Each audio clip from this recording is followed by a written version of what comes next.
Dice, pero ahora, aparte de la ley, se ha manifestado la justicia de Dios, testificada por la ley y por los profetas.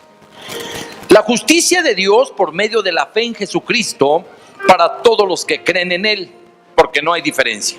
Por cuanto todos pecaron y están destituidos de la gloria de Dios, siendo justificados gratuitamente por su gracia, mediante la redención que es en Cristo Jesús, a quien Dios puso como propiciación por medio de la fe en su sangre, para manifestar su justicia, a causa de haber pasado por alto en su paciencia los pecados pasados, con la mira de manifestar en este tiempo su justicia, a fin de que Él sea el justo y el que justifica al que es de la fe de Jesús.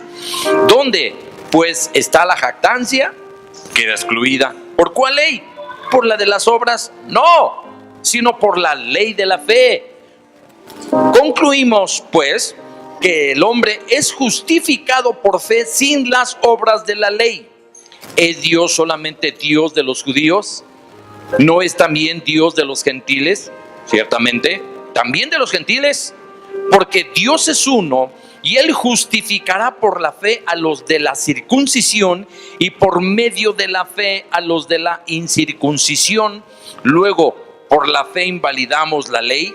En ninguna manera, sino confirmamos la ley. Alabado sea el nombre de Dios. Muy bien, hermanos, el contexto de este párrafo que nosotros acabamos de leer tiene que ver con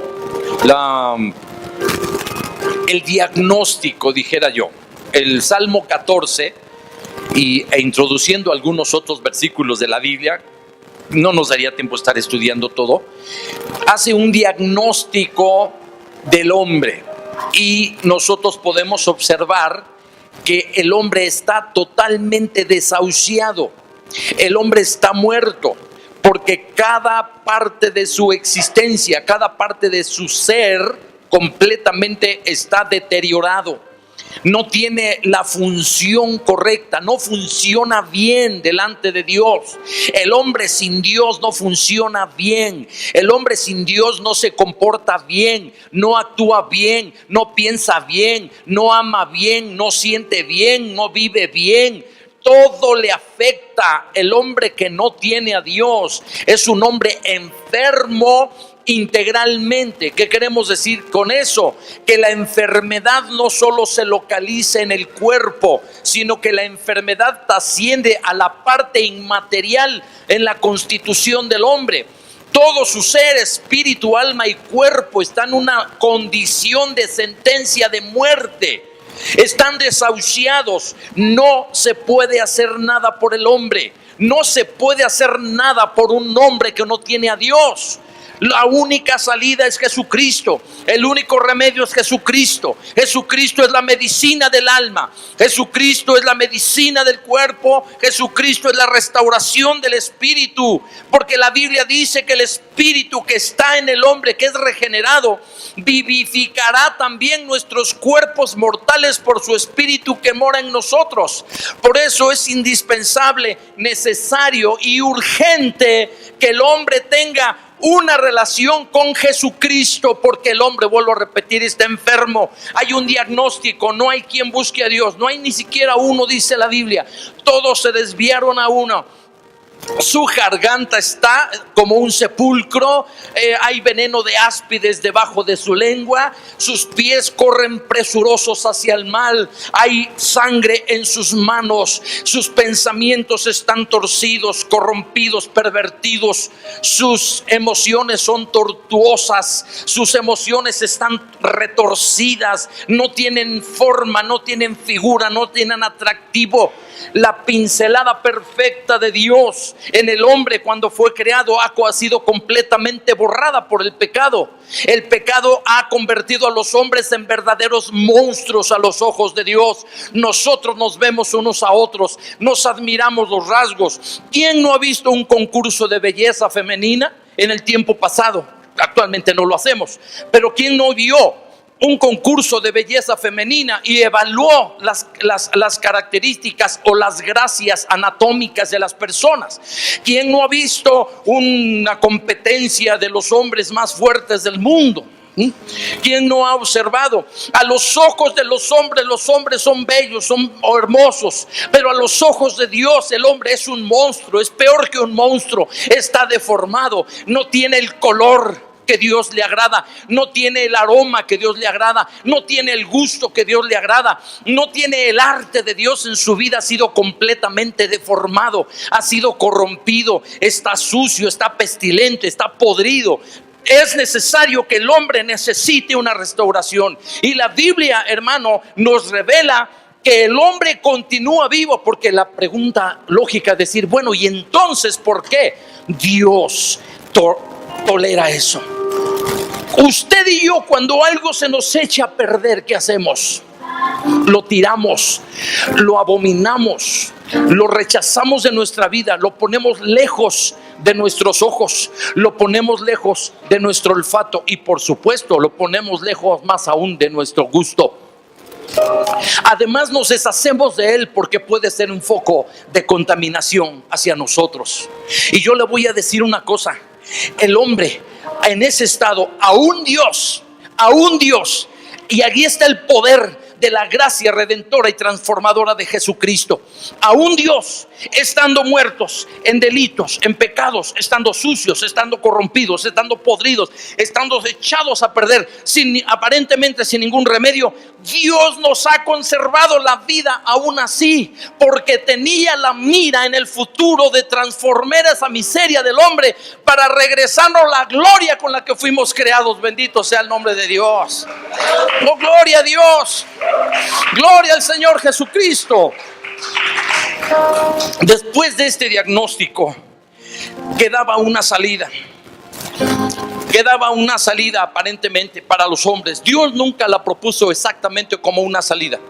Tenía Dios sus razones de reservarse ciertas ideas, hermano, para manifestarlas en el tiempo futuro. Y esas ideas es que hay una situación, hay una razón irrefutable por la cual el hombre no puede a sí mismo corregir su condición. Hay una razón irrefutable por la cual el hombre no puede a sí mismo solucionar el problema del pecado en su vida. Y le doy lectura y dice: ¿por qué sabemos que todo lo que la ley dice, lo dice a los que están bajo la ley, para que toda boca se cierre y todo el mundo quede bajo el juicio de Dios? Ya que por las obras de la ley, y esta es la declaración irrefutable, ya que por las obras de la ley ningún ser humano será justificado delante de él, porque por medio de la ley es el conocimiento del pecado. Lo que Dios hizo es revelarnos y darnos la ley para que nos viéramos en ella en qué condiciones estamos nosotros. Dios nos dio la ley, hermano, para que reconozcamos nuestros errores, nuestros defectos, nuestra condición, nuestra podredumbre, nuestra inmundicia delante de Dios. Dios nos dio la ley para que por medio de ella nosotros descubramos la enorme necesidad que tenemos de Jesucristo. Necesitamos a Jesucristo, pero esto no puede venir solo por una idea. Esto requirió un proceso y un trabajo de Dios para hacerlo. Muchas veces, hermanos, se ha dicho que esto es muy sencillo para Dios. ¿Sabe qué? Que no. Usted y yo no podemos atrevernos. No es que Dios es todopoderoso. Aún así, Dios no quiere que pensemos toda la vida que Dios está sentado así como en una hamaca, como diciendo: ah, sí, pan comido. No. Él muchas veces dice: poca cosa es para mí hacer esto, sí lo puedo hacer. Pero porque Él a sí mismo nos inyecta ese entusiasmo, esa determinación. Pero la salvación del hombre era muy difícil. Hace muchos años escogí a uno de nuestros compañeros de instituto. Él tuvo una predicación por ahí y dijo estas palabras, ¿no? Y pues había muchas maneras de salvar al hombre, pero Dios escogió a Jesucristo. Y el maestro lo corrigió inmediatamente. Dijo: no, la única forma de ayudar al hombre fue enviar a su Hijo Jesucristo en sustitución por él en la cruz del Calvario. Es la única forma, la única manera. No existe, no hay tantas formas en que el hombre se pueda salvar. Eso lo dicen afuera las religiones. Todo el mundo piensa en religiones porque es un conjunto de reglamentos, muchos de ellos derivados exactamente de lo que Dios ha revelado como la ley. Pero la Biblia nos dice una declaración aquí irrefutable: por las obras de la ley ningún ser humano será justificado delante de él, porque por medio de la ley es el conocimiento del pecado. Y ahora yo le doy el título de este mensaje y se llama Bajo la nueva ley. A ver, repita conmigo: bajo la nueva ley. Nosotros vivimos ahora bajo la nueva ley, y se lo voy a explicar un poquito, si puedo, aquí en el texto sagrado. Ya vimos nosotros ese diagnóstico, que el hombre está sentenciado a muerte y el hombre está sin oportunidad de vida. Lo único que le quedaba a Dios es lo que comúnmente voy a usar este concepto, era desconectar al hombre. ¿Qué sucede cuando una persona tiene muerte de corazón y su muerte cerebral, toda esa cosa, y que ya nada más algunos aparatos están imprimiéndole ahí algo de vida artificial? La mayoría de las veces los médicos dicen: pues usted decide, y nosotros nos aferramos a la vida y dijimos: no le haga eso. Pero pasa el tiempo, ¿qué sucede? Pues entonces la ciencia, sobre todo las instituciones, les está costando un dineral sostener la vida ahí. Y sería correcto que indefinidamente quedara, pero llega un momento en que la ley mismo dice: hay que desconectarlo. Y en el momento de desconectarlo se confirma la última línea, la última rayita que al hombre le faltaba para ser declarado clínica, moral, espiritual, biológicamente, físicamente muerto. Su cuerpo comienza a entrar en descomposición inmediatamente, y el hombre tiene que ser sepultado, o tiene que, como se acostumbra hoy, tiene que ser incinerado, ¿no? Entonces, en esa situación, Dios conservó, vamos a decirlo de manera artificial, conservó la vida del hombre con el propósito de después introducir el remedio, la medicina, y hablemos en términos modernos, la tecnología, para completamente volverlo a la vida, para resucitarlo. Y eso se llama también regenerarlo, es decir, volverlo al modelo original con el cual nosotros fuimos hechos. Bendito sea Dios. Dios dice: le voy a meter reversa a todo esto, toda esta locura, toda esta tontería, y perdónenme por la expresión, toda esta serie de estupideces que los hombres hemos hecho a lo largo de nuestra existencia. Toda la estupidez de Adán, hermano, nos tiene en esta condición. Pues entonces Dios dijo: le voy a meter reversa, yo voy a echar abajo todo eso y voy a hacer que el hombre se llame una nueva criatura. Y por eso nosotros vamos a vivir bajo la nueva ley. ¿Ven cómo se desarrolló esta nueva ley? La Biblia nos dice aquí claramente, primero que nada, que ninguno de nosotros debe pensar que puede a sí mismo hacer algo por remediar su situación. Y esto debe quedar claro. La Biblia dice que todos pecamos, que la paga del pecado es muerte. Ok, lo primero que Dios, el Espíritu Santo, quiere que pensemos es que no podemos remediar la situación con buenas obras. No es por portarme bien que yo voy a arreglar el problema de mi corazón. No es por portarme bonito y por hacer buenas obras. No es por ayudar a mi prójimo. No es por darle a las personas tal o cual moneda o pan o un plato de comida, etcétera. No es por visitar hospitales. Todas esas cosas dicen, pero son buenas, sí, pero son absolutamente insuficientes para solucionar el problema, porque a Dios no le podemos satisfacer el corazón. El pecado fue algo verdaderamente monstruoso y algo abominable a los ojos de Dios, demasiado grande para que una mano contaminada tome una cosa, le transfiera la contaminación y aún así se la ofrezca a Dios completamente contaminada.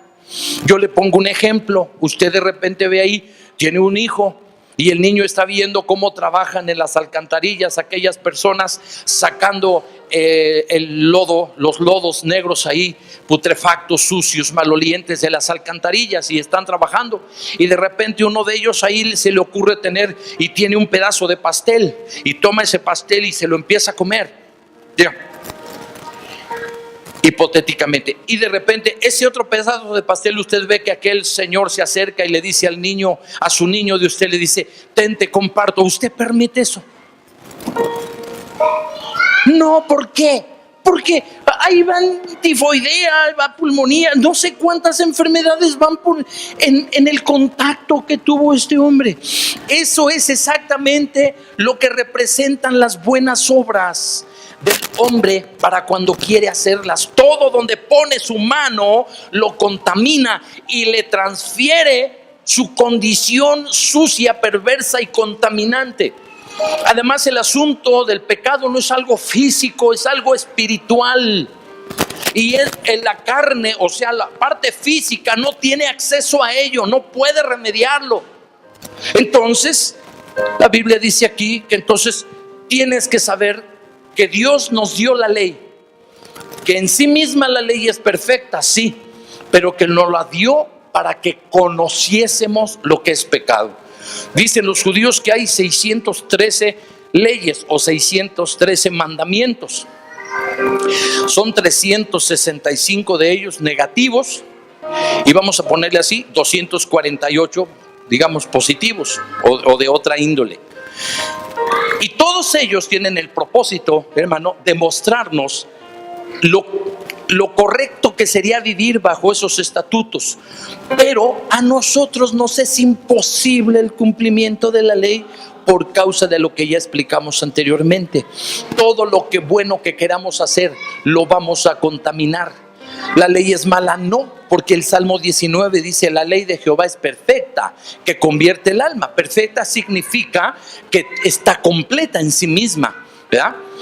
La ley de Jehová es, el testimonio de Jehová es fiel, que hace sabio al sencillo. Es decir, el testimonio de Jehová va a estar siempre remarcando con fidelidad, persistiendo, es fiel para hacer sabio al hombre humilde, al hombre que tiene disposición, al hombre que es tocado en su conciencia por la palabra de Dios, el hombre que Dios tiene esperanza. Dios nunca pierde la esperanza contigo, siempre está tocándote, arrepiéntete, ese es fiel.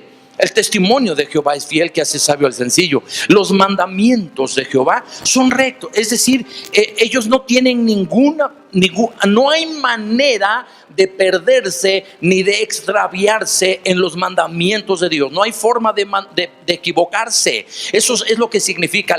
Los mandamientos de Jehová son rectos, alegran el corazón. Significa que el resultado de los mandamientos del Señor trae vida, trae satisfacción, trae placer, trae descanso, trae paz a la parte interna del hombre. Cuando la parte interior del hombre está en buenas condiciones, esto aflora hacia su exterior y todo se arregla, todo se compone, amado en Dios. ¿Sí?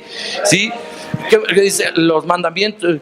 Y el precepto de Jehová es puro, es decir, que alumbra los ojos, es decir, da entendimiento. Hay una sabiduría en el precepto de Dios. El precepto es aquello que se pensó cómo hacerlo y para qué hacerlo, hermano, para que sirva de un modelo, de un estatuto, de algo fundamental. Es un parámetro que nos refiere siempre el centro de donde nosotros debemos siempre partir hacia todas las cosas. Y Él tiene el propósito de iluminar el entendimiento, de hacer claro lo que no se entiende, lo que por medios naturales no lo entendemos. El precepto de Jehová lo aclara, ¿sí? Y dice: deseables son más que el oro y más que mucho oro afinado, y dulces más que la miel y que la que destila del panal. Así termina ese párrafo del Salmo 19. Ahora, ya entendió, la ley en sí es buena, pero nosotros somos inadecuados para esa ley, aunque tiene todos esos beneficios y tiene el propósito de cambiar y transformar. No podemos acceder,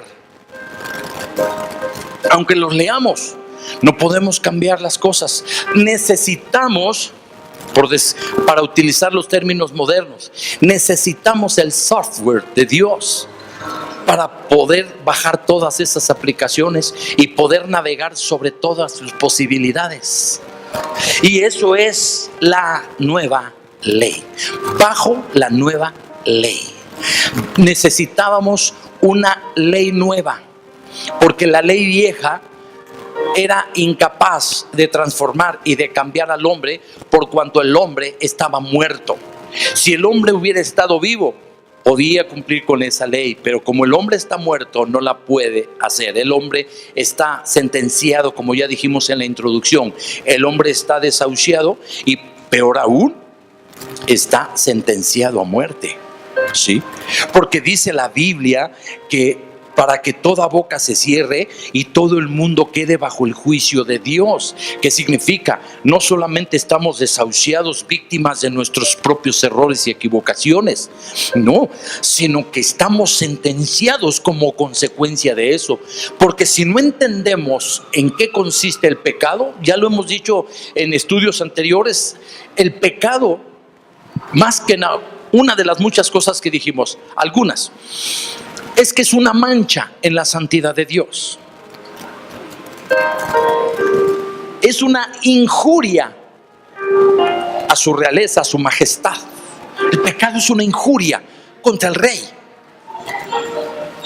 Es una rebelión contra su autoridad. Y es un desafío a su soberanía. Entonces, ¿qué rey en la antigüedad iba a tolerar tan solo alguna de estas situaciones? Hermano, el rey la tenía fácil. Cualquier insubordinación lo arreglaba mochándole la cabeza a alguien. Rápido, se acabó el problema. Muerto el perro, se acabó la rabia, dice un dicho entre nosotros. Y eso es cierto. El rey solucionaba esto así, en un tronar de dedos. Quítale la cabeza, se acabó problema, y quedaba de escarmiento para los demás. Entonces era nuestra condición. No solo estábamos desahuciados por el daño del pecado en nuestra vida, sino aún todos estábamos bajo el juicio de Dios, bajo el juicio punitivo de Dios contra nosotros, y con la boca cerrada. Ahora yo le voy a decir, adelantándole un poco, en el día postrero, los hombres que no recibieron de parte de Dios, es decir, no quisieron tomar, no quisieron agarrar lo que Dios les ofrece, eso significa el texto, los que no recibieron el amor por la verdad, porque Dios nos manda el amor por la verdad, pero nosotros decimos no quiero, no lo agarro, no quiero. Esos hombres enmudecerán, como está escrito aquí, enmudecerán en el día del juicio. No habrá argumento que valga. Ellos sabrán que Dios en todo momento estuvo al lado de ellos buscando su salvación. La ley de Jehová es ¿qué? Perfecta, porque convierte. El testimonio de Jehová es fiel, que insiste, está fiel, está ahí, está pegado. Él te busca, sálvate. Te quiero salvar, dice el Señor. Te quiero salvar, te quiero cambiar, te quiero transformar, te quiero dar vida, te quiero quitar todo eso. Pero el hombre sigue obstinado en querer seguir pecando, o sigue obstinado, no, sí puedo, no, ahora sí le voy a echar ganas, ahora sí, me levanto en la mañana y ahora sí voy a vivir rectamente. Eso no está bien. Eso no lo ha conducido a nada. Es como aquel hombre adicto al alcohol que viene el año nuevo y junta a su familia, o por lo menos le dice a su esposa y le dice: vieja, año nuevo, vida nueva. Pero solo son palabras, porque poco tiempo después el hombre vuelve a mostrar lo que siempre ha sido: un hombre esclavo del alcoholismo. Y dicen algunos: es que es una enfermedad. No, es un pecado, es una esclavitud, es una atadura demoníaca. que se convierte después en una enfermedad del cuerpo, porque habitúa al cuerpo a su necesidad, sí, pero el alcoholismo no comienza en el cuerpo, el alcoholismo comienza en el espíritu. Es una atadura diabólica con la que el alma del hombre está atado a ese sistema. Y dice la Biblia: así que si el Hijo os libertare, seréis verdaderamente libres. Si Jesucristo desata esa atadura demoníaca en tu espíritu, vas a ser libre. Y Dios bendiga por todas esas organizaciones altruistas, alcohólicos y cuantas cosas demás, y los médicos y los retiros y las granjas y los ranchos y las cabañas y cuantas cosas. Dios los bendiga, amén. Por lo menos están haciendo, tratan de ponerle un poco de suavizante a la llaga de aquellos hombres, pero es insuficiente. Y hay un medio más rápido, más eficaz, más poderoso, pero requiere de la voluntad humana, requiere de entender, de ver lo que Dios está pidiendo. Ahora entramos al versículo 21 que dice: bien, pero ahora, aquí, note esta parte, ahora, pero ahora, él quiere decir ahora, en este momento, en este instante, ya inmediatamente, a la mano, lo puedes tomar, lo puedes agarrar. Ahora, en este momento, dice: aparte de la ley, se ha manifestado la justicia de Dios, testificada por la ley y por los profetas. Y pone punto y coma ahí el gramatólogo, ¿no? Bien, ahora entendamos el concepto de justicia. Dice: ahora Dios, ¿sí?, aparte de la ley, ha manifestado su justicia. ¿Qué es la justicia en ese sentido? Dikaiosine, que quiere decir la condición de un hombre recto, la condición de un hombre que es moralmente puro, que es un hombre limpio, que es un hombre correcto, que es un ser perfectamente portado. Gracias, hermana, gracias. Es un hombre perfectamente bien, vamos a decirlo así, bien portado, pero en la Biblia alcanza dimensiones más profundas. El concepto de justicia no está hablando aquí del área respetable de la jurisprudencia. No exactamente es esto, tiene relación, sino que está hablando acerca de lo que es el estilo de vida correcto. Es decir, la situación como Dios suele vivir, su ambiente, su medio ambiente donde Dios vive, y cómo es Él en relación a toda la creación. Eso es la justicia, es decir, su personalidad, su forma de actuar, su forma de comportarse, su forma de relacionarse. ¿Sí? Note que cada una de estas ideas tiene relación exactamente a lo que el hombre hace mal. El hombre, dijimos nosotros, está mal porque se relaciona mal, piensa mal, actúa mal, se comporta mal y en fin, piensa y siente mal. Entonces, la justicia es todo lo opuesto a la condición del hombre caído. Entonces, esta justicia es, hermano, y nace o está intrínsecamente ligada a la naturaleza de Dios. Dios es su justicia misma, porque la Biblia misma habla acerca de que Jehová es justicia nuestra. El vocablo tzidekenu, Jehová tzidekenu, quiere decir Dios es mi justicia, ¿sí? Es decir, yo renuncio a mi justicia porque no sirve, pero me apropio, si puedo, me apropio de la justicia de Dios, o declaro que Él es mi justicia. Por eso dice la Biblia que esta justicia de Dios no es algo, en el sentido estricto, no es algo nuevo, porque dice, fue testificada por la ley y por los profetas. Y aquí le he dado una muestra, por ejemplo, cuando uno de los nombres compuestos de Dios es Jehová Tzidekenu, que quiere decir Jehová es mi justicia, o justicia de nosotros, justicia nuestra. Ahí está el testimonio de los profetas hablando de que vendría un tiempo en que este Jehová de los ejércitos traería su naturaleza, su estilo de vida, su manera de ser, la condición como Él es en su ambiente natural, y nos lo imputaría. Vamos a ver esto más hablado. ¿Qué quiere decir? Colocar en, es imputar, es colocar en. Amputar significa separar, cortar, pero imputar quiere decir colocar en una persona. Entonces nosotros se nos va a imputar la justicia de Dios, pero esto no puede ser hecho mientras estemos en una condición de ¿qué? De pecado, mientras estemos deformados, mientras estemos en esa visión monstruosa, horrible, abominable que tenemos a los ojos de Dios cuando vivimos en el pecado. Dios se propone hacer esto y nos explica la Biblia cómo es que se da esto. Bien, la justicia de Dios testificada por la ley y por los profetas. La justicia de Dios por medio de la fe en Jesucristo. Y fíjese, rápidamente, la justicia de Dios por medio de la fe en Jesucristo. Un nuevo concepto, fe en una persona, ¿sí? Fe en una persona, en Jesucristo. ¿Verdad? Para todos los que creen en Él. Se reitera el concepto de que la fe sirve para creer en Él. Creer en Jesucristo significa rendirse completamente a Él, involucrarse con Él, juntarse con Él, recibirlo a Él, reconocerlo y recibirlo a Él, y ponerse bajo su dirección, bajo su autoridad y bajo su cuidado, bajo su protección y bajo todo lo que significa una cobertura amplia. Eso es lo que significa creer en Jesucristo. Por eso lo especifica aquí. La fe en Cristo Jesús, sí, la fe. Pero ¿qué es la fe en Cristo Jesús? Bueno, creer en Él, por supuesto, para todos los que creen en Él, porque no hay diferencia, dice la Biblia aquí, no hay diferencia. ¿En qué no hay diferencia?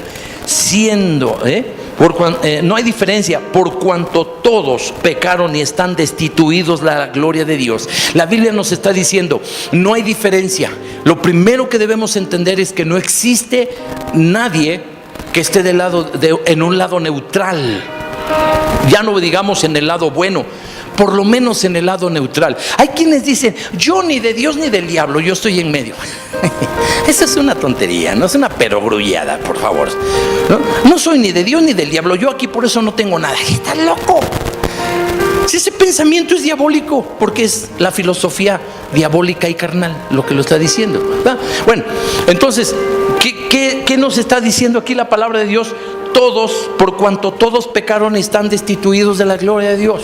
No existe ninguna diferencia entre los seres humanos, como ya se vio en el diagnóstico de arriba. No existe diferencia. Judíos, descarados y aún los moralistas, todos igualmente están destituidos de la gloria de Dios. ¿Qué quiere decir esto? Bueno, hay mensajes que hablan acerca de cómo el hombre, que son un poquito medio metafísicos, mensajes así que penetran allá en la eternidad pasada, ¿no? No tengo nada con eso, nada más es una referencia. Y que nos hablan acerca de nuestra posición, que estábamos antes así como flotando en el éter, así. Bueno, mire, más bien lo que quiere decir el texto sagrado aquí es destituido de la gloria de Dios. Quiere decir que más bien el verbo indica que no teníamos la aprobación de Dios. Pero claro, también la palabra aprobación se quedaba corta. Entonces la gloria de Dios significa que cuando Dios tiene la aprobación de alguien, pues ese alguien resulta glorificado. ¿Por qué? Porque es amado por Dios, es anhelado por Dios, es deseado por Dios, es querido por Dios, deleita el corazón de Dios, llena el corazón de Dios, satisface el corazón de Dios y complace a Dios. Por eso el Dios dijo de su Hijo, apláudele primero para oír esto.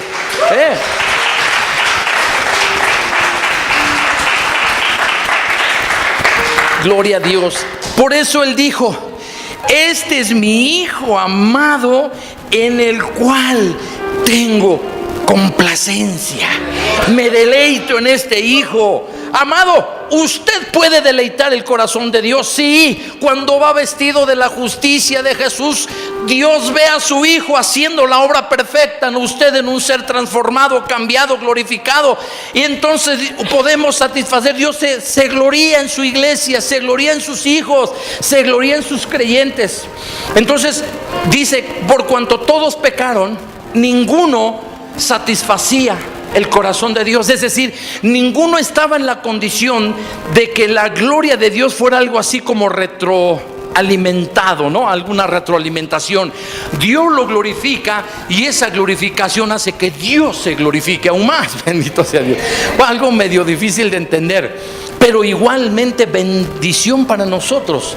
Entonces es más bien, quiere decir, hermano, esta palabra en su sentido así básico, nadie estaba en condiciones de satisfacer el corazón de Dios. Entonces no había glorificación.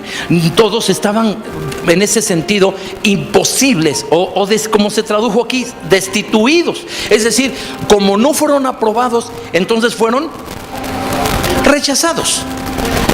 Fueron rechazados, igual destituidos. No complaces. ¿Qué es lo que sucede cuando alguien se equivoca en un casting? Si por lo menos tiene más o menos posibilidad, le dije, tal vez te oigamos las. Entonces la Biblia dice que el pecado nos destituyó, en ese sentido nos descalificó para ser aprobados por Dios. Al ser desaprobados por Dios, evidentemente ya la glorificación ni se acercó. Eso es el sentido de este versículo de la palabra de Dios, ¿sí? Para que dejemos de flotar ahí en el séptimo éter de la especulación teológica, ¿sí? Trascendental. El texto dice lo que quiere decir y está como está dicho, y eso es como quiere que Dios lo entendamos. Entonces dice la palabra de Dios aquí, al ser destituidos de la gloria de Dios. Pero hay una cosa importante, siendo justificados. Eso viene poderoso, siendo justificados gratuitamente.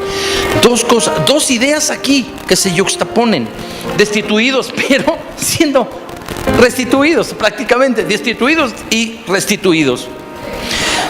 Siendo justificados gratuitamente por su gracia mediante la redención que es en Cristo Jesús. Otro hermosísimo versículo. Siendo justificados gratuitamente. Entonces ya se introduce la palabra justificación, que tiene que ver precisamente con una acción, una serie de pasos que el hombre recibe de parte de Dios, una serie de bendiciones que recibe de parte de Dios para que él tenga la condición de un hombre justificado, es decir, alguien a quien se le imputó o se le declaró como justo, como sin culpa, como sin responsabilidad. Fíjense qué bien. La justificación es declarar a alguien sin responsabilidad, sin culpa. No tiene sentencia. Póngase contento, hermano. No tiene sentencia, no tiene condenación, ya no está desahuciado, ahora tiene vida, ahora tiene existencia y ahora tiene todas las oportunidades en la eternidad. Bendito sea Dios. Justificado, restaurado a la posición original por Dios. Pero es justificado, dice aquí evidentemente, por la fe en el Señor, ¿no? Déjeme leerlo ahorita. Siendo justificados gratuitamente por su gracia, se introduce otra vez el otro concepto de gracia, la charis de Dios. La gracia tiene varias acepciones, hermano, a veces de acuerdo al contexto es como se debe interpretar. Y la más común es, la gracia es el don inmerecido, es aquello que se obsequia sin que la persona, hermano, tenga un merecimiento especial o una característica específica por lo cual recibe lo que recibe. Se le da por gracia. Sería muy corriente equipararlo con la acción de las gentes que por allá afuera indiscriminadamente volantean y le ofrecen un volante a cualquier persona porque se fijó en ti. Mira, lo mismo se le da a una persona que lleva saco y corbata y se le dan a uno que no lo lleva, ¿no? Lo mismo se lo dan a un hombre que a una mujer, lo mismo se le dan a un anciano o a un hombre joven. Es decir, ellos lo reparten, pero es injusto porque la gracia no es un mero repartimiento indiscriminado y si ahí te quedas si quieres. No, la gracia es una atención de Dios. La gracia va cubierta con el amor y la misericordia de Dios. La gracia es un obsequio. Ten. Dice Dios, a ver, haga conmigo así como que la manera más cortés de decir: tenga, recíbala. Ten, esto vale la pena, esto es valioso, esto es grande, esto es poderoso. no se imagina lo que hay aquí. Tenga. Eso es lo que Dios hace, es un don. Es un don celestial. Dice la Biblia, la gracia. La gracia puede significar también belleza, pero también el asunto de la gracia es que es un poder capacitador, porque la gracia activa y permítame decirlo así, es un catalizador de la fe. Oh, eso fue tremendo. Déjeme aclarar. La gracia es un catalizador de la fe. ¿En qué sentido? En que la fe que todos los seres humanos poseemos, en el momento que usamos ese mínimo, es la exigencia de Dios, es el requerimiento de Dios, el toque y la decisión humana de recibir el don inmerecido de Dios, esa acción de abandonarse, de declararse en ese estado de muerte. Como el hombre, hermano, que dicen la única solución, hombre, es de usted, es que extirpemos ese problema y lo saquemos y lo mandemos al incinerador. Está dispuesto, es la única forma que lo podemos ayudar. Y el hombre aquel dice, ¿dónde firmo? Y el hombre le sacan ese tumor y lo tiran y lo llevan al incinerador y le declaran, ¿sabe? Primero lo estudian, dice, ¿sabe qué? Que no es maligno, pero lo podrimos, lo consumimos en el fuego. Amén. Y entonces el hombre posteriormente se pone bien, ¿sí? Se pone alegre, se pone contento. Qué bien, qué bueno. Sí, es eso. El hombre se tiene que abandonar a las manos expertas de su cirujano. Y eso es exactamente lo que usted tiene que hacer, amado en Dios. Abandonarse a las expertas manos restauradoras de Dios. Porque Él trae sobre usted la medicina, se llama Jesucristo. El medicamento se llama Jesucristo. La cirugía se llama Jesucristo. El tratamiento se llama Jesucristo. La restauración se llama Jesucristo. La vida y los nutrientes se llama Jesucristo. La protección y el cuidado se llama Jesucristo. Bendito sea Dios. Entonces dice que somos justificados gratuitamente por la gracia de nuestro Señor Jesucristo. Gratuitamente por la gracia, mediante, aquí estamos hablando acerca de un medio, es decir, de un algo, mediante la redención. Es decir, no solamente se trata de asuntos pactados en una mesa. No se trata de un acuerdo, decir tú haces esto y yo hago lo otro. No, aquí el Espíritu Santo no quiere que usted piense, bueno, entonces esto es solo un asunto de ideas. No, nos ponemos a platicar Dios y yo. Él me ofrece su gracia, yo la recibo y ya se arregló el problema. Mire, a veces somos tan insensatos los que predicamos que llegamos a presentar la situación así como muy fácil. No, por supuesto que no.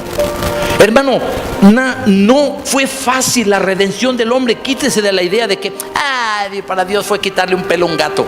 No, fue algo complicado, fue algo difícil. Como el Dios de los cielos, el creador de los cielos y de la tierra, de repente tuvo que estar junto o al lado de su hijo, sintiendo los mismos latigazos, sintiendo los mismos desprecios, sintiendo la frente en los escupitajos, en los puñetazos, sintiendo los clavos, sintiendo todo ello, sintiendo él con su hijo, soportándole. Cuando usted y yo sufrimos, dice Dios, no te dejaré ni te desampararé. A veces es necesario el sufrimiento. No podemos explicarlo. Es una situación ético-moral muy elevada que solamente se nos será aclarada perfectamente cuando estemos en la presencia de Dios. Pero mientras ahora, por la fe, entendemos que a veces el sufrimiento es necesario. Entonces, pero Dios dice, vas a sufrir, hijo, pero ¿qué crees? Lo que a ti te duela, a mí me va a doler igual o más. Lo que tú llores, yo voy a llorar también. Lo que tú sufras, yo también lo voy a hacer, porque Dios es empático con nosotros. ¿Qué quiere decir? Comparte y participa de nuestras emociones. Así como Dios participa en nuestros gozos y alegrías. Dios también participa en nuestros momentos de dolor, de tribulación, de soledad, de zozobra, de angustia. Y todo eso Dios está con nosotros ahí, porque en ocasiones no es posible salir de un problema por un tiempo. Usó llamarse hijo, esclavitud de idolatría. No la quiero. Si esa maternidad, porque entender la Biblia, no hay crueldad en eso, al contrario, hay dignidad de Dios y hay posibilidad de salvación, no solamente a los judíos, sino también a los egipcios. Había posibilidad. Varios egipcios salieron con ellos.